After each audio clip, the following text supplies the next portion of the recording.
Good morning, everyone.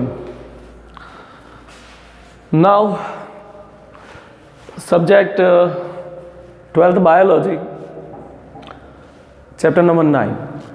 So, Silver Bells, Jagana Road, CBSE warmly welcomes the student of 12th science, and we hope, and during COVID, you will be able to understand the video lectures.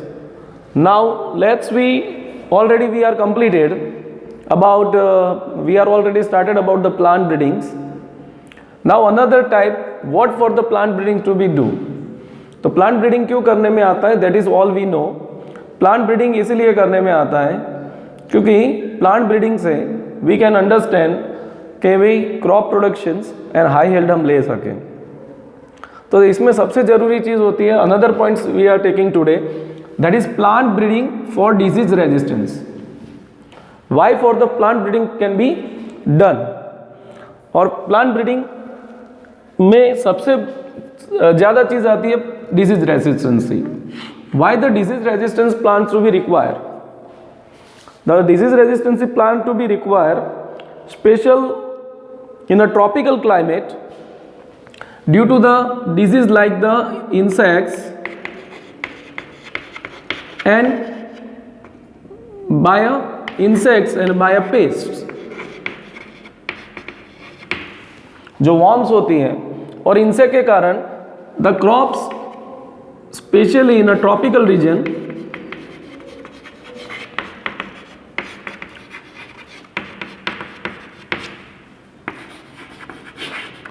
how much crop to be lost, that is around crop is 20 to 30% crop is lost.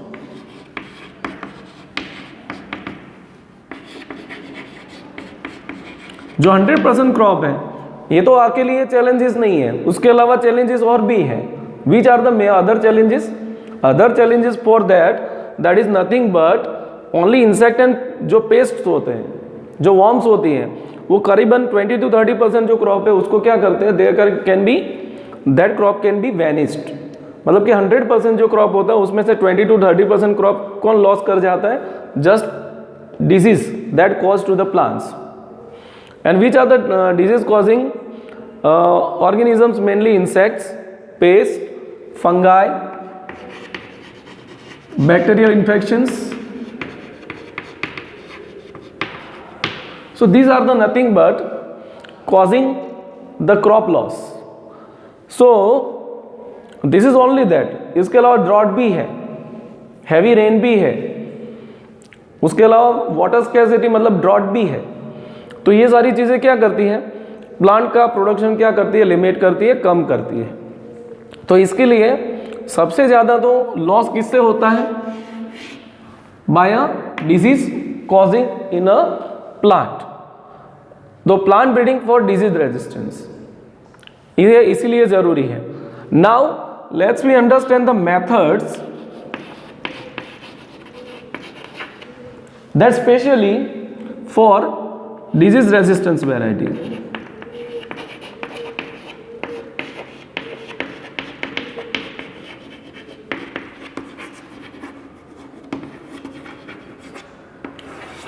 क्योंकि plant breeding में सब कुछ आ जाता है, लेकिन एक among the one method that is use for the specially to loss the crop loss just due to disease that cause to the plants. Plant को जो डिजीज कॉज होते हैं ये मेथड इनके लिए जैसे स्पेशली जो अच्छी क्वालिटी ऑफ हाइब्रिड्स हैं उनको ऐसे किया जाता है कि वो डिजीज के सामने क्या कर पाए, they can be defend it. Okay, now let's we understand which are the methods to be included there. तो the conventional method of breeding disease resistance is that of hybridization and selection. तो पहले हम conventional method की बात करेंगे. Conventional method क्या है? Conventional method में क्या है? हाइब्रिडाइजेशन है and another is selection. Hybridization, you all know that hybridization is nothing that is techniques to be used. We are taking the favorable characters among the two species and among that we can produce a hybrid variety and select it for the further growth. इसमें disease resistancy भी आ जाता है। But now days we can also apply the other methods rather than the conventional method. Hybridization तो सीधी सी बात है कि कोई भी दो अच्छी वेराइटी ले लो, उसका कोई भी डिजीज रेजिस्टेंस वेराइटी के साथ क्या करवा लो, क्रॉस करवा लो। क्रॉस करवा के बाद उसको 2-3 जनरेशन के बाद चेक करो, फिर उसका सिलेक्शन करो, सीड सीलिंग करो। ये कॉमन कन्वेंशनल मेथड्स हैं जो हम अप्लाई करते हैं। But this is not only method, other method we can be say other then we follow the different type of step for methods to cover the disease resistancy. Which are they? We can include first screening of germplasm. तो इसमें पहले क्या होता है, screening of germplasm. germplasm का screening होता है।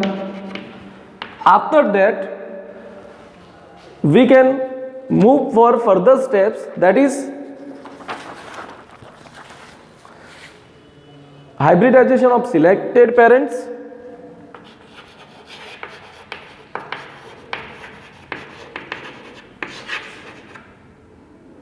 among the selected parents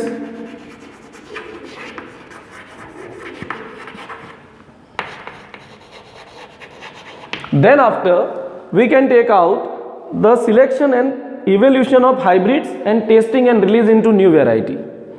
इसके बाद मेथड आती है that is nothing but the selection and evolution. Selection and evolution.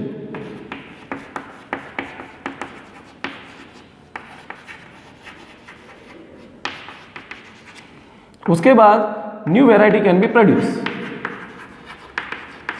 तो स्क्रीनिंग की जाती है germplasm की, जिसमें देखा जाता है कि what kind of disease resistance over there. Selection होने के बाद हाइब्रिडाइजेशन किया जाता है अमंग द सिलेक्टेड पेरेंट्स। उसके बाद जो सिलेक्शन है उसको इवेल्यूशन किया जाता है कि भाई it's continuous giving the disease resistancy for several generations. After that the new variety can be produced. So these are the sequential steps that followed by the common conventional method to for the disease resistancy. But see that if you see in a book then you will be find on a page number 174. कौन से page की बात कर रहा हूं मैं, page number 174।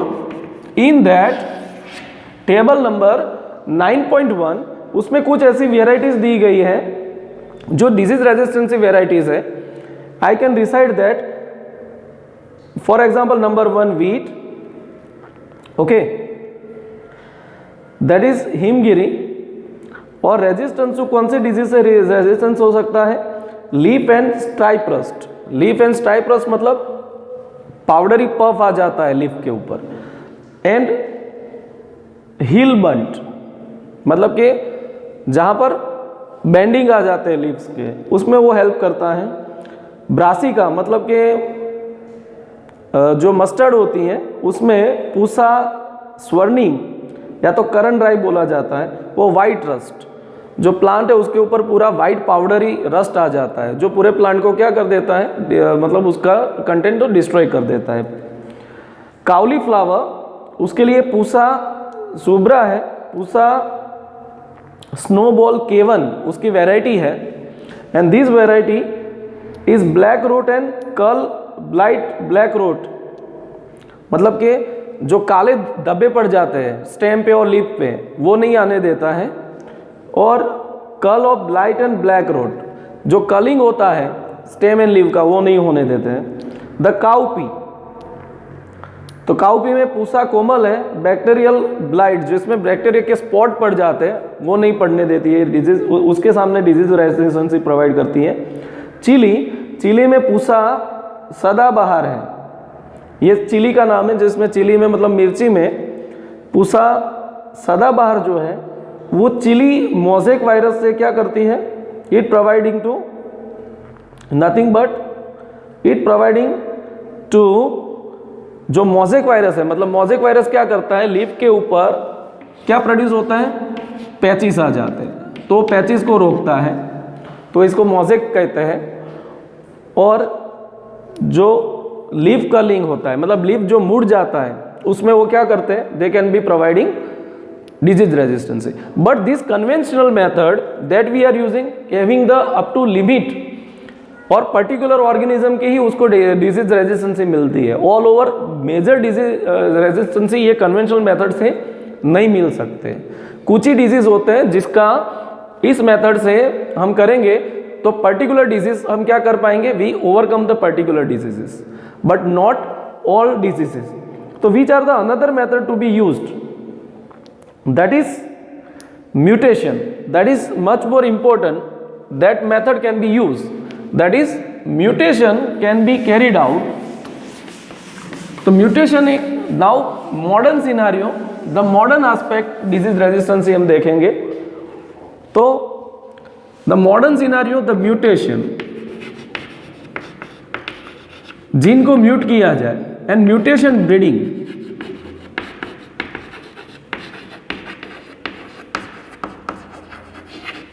ये जो है this is the newer method to be apply for disease resistancy. Disease के अगेंस्ट रेजिस्टेंसी में ये नए मेथड आए हुए हैं. So let's we understand about that. तो mutation is a process by which genetical variation are created through change in the base sequence within the gene. के जीन के अंदर बेस सीक्वेंस में प्लांट के चेंज करके disease resistancy के gene add करे तो वही खुद ऐसा प्रोटीन प्लांट प्रोड्यूस करता है जिसके थ्रू क्या होता है, डिजीज ऑटोमेटिकली वो ओवरकम कर जाते हैं. सो जो भी इन्फेक्टेड ऑर्गेनिज्म है उनके ही जीन किस में डाले जाते हैं, द प्लांट के सीक्वेंस में डाले जाते हैं. तो उसको म्यूटेशन ब्रीडिंग भी कहा जाता है. सो प्लांट वही रहेगा, गुड क्वालिटी प्लांट होगा, लेकिन उसके जीन में हम चेंज करते हैं, डिजीज रेजिस्टेंट जीन ऐड कर देते हैं, by which nothing but what happen, the disease resistant gene can be comes under a plant by a mutation and the mutated plant क्या प्रोड्यूस करता है, producing the disease resistance protein, क्योंकि उसमें disease resistancy gene है इसलिए produce the disease resistancy.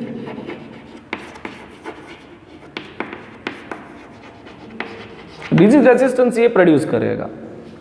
So this is obvious कि एक से ज़्यादा जीन ऐड करोगे, एक से ज़्यादा म्यूटेशन करेंगे एक ही प्लांट के अंदर बेस सीक्वेंस में, तो एक से ज़्यादा डिजीज में क्या मिलेगी, रेजिस्टेंसी. पर्टिकुलर नहीं, लेकिन ऐसे प्रोटीन प्रोड्यूस करेगा तो मेजरिटली बहुत सारे जो बॉल वॉर्म्स के लिए, फॉर एग्जाम्पल उसके लिए हम 12th चैप्टर में हम पढ़ेंगे जब बायोटेक्नोलॉजी आएगा तब. Let's we talk about one example for that.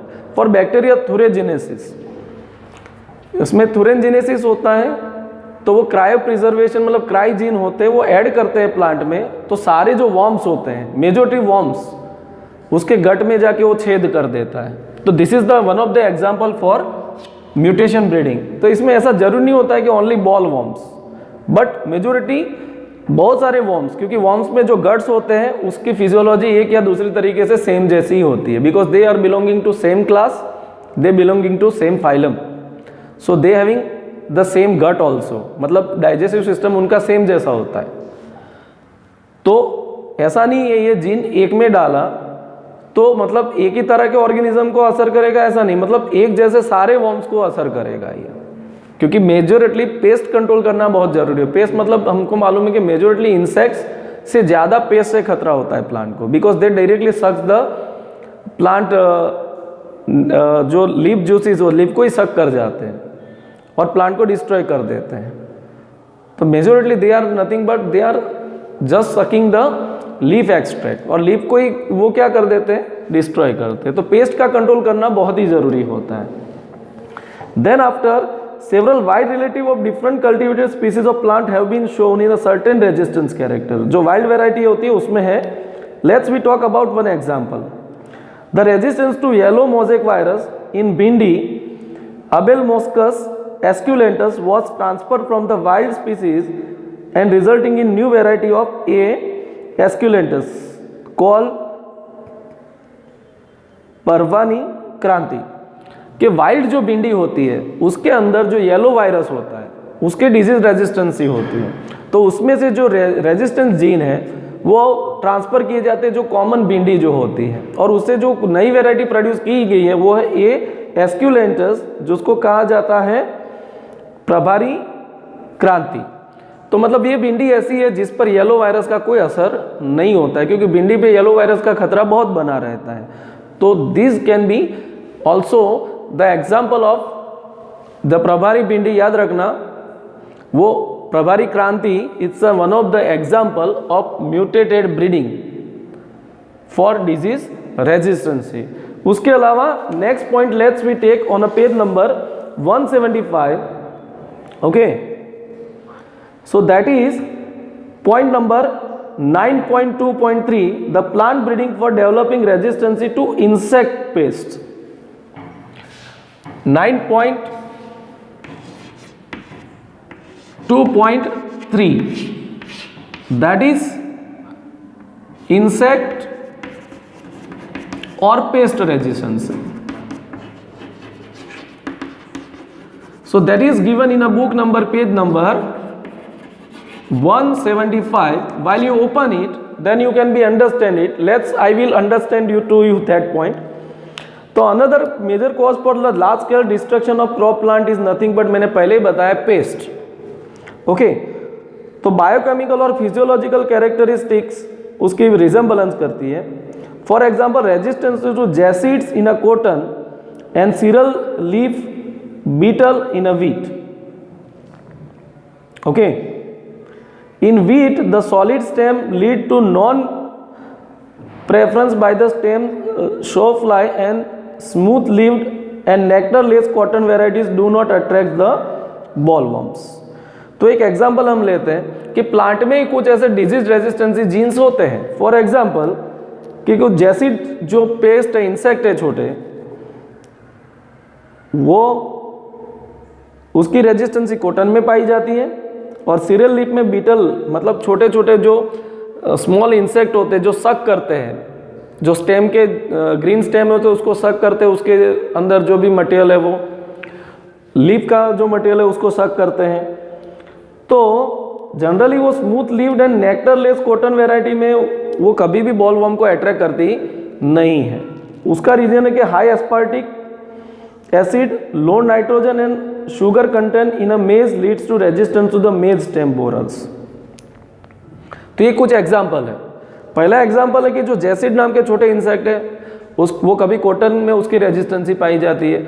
वैसे वीट में किसकी रेजिस्टेंसी पाई जाती है? वीट में रेजिस्टेंसी पाई जाती है जो सॉलिड स्टेम, मतलब उसको उसके ऊपर बीटल नहीं लगते।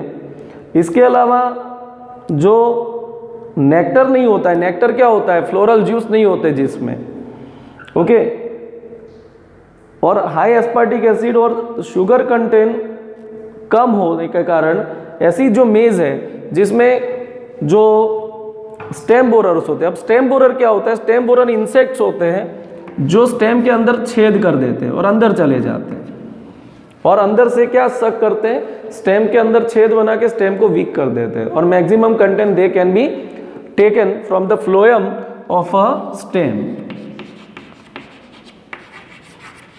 तो इसको काने जो कर देते हैं, बोर्स बनाते हैं, उसको हम क्या बोलते हैं?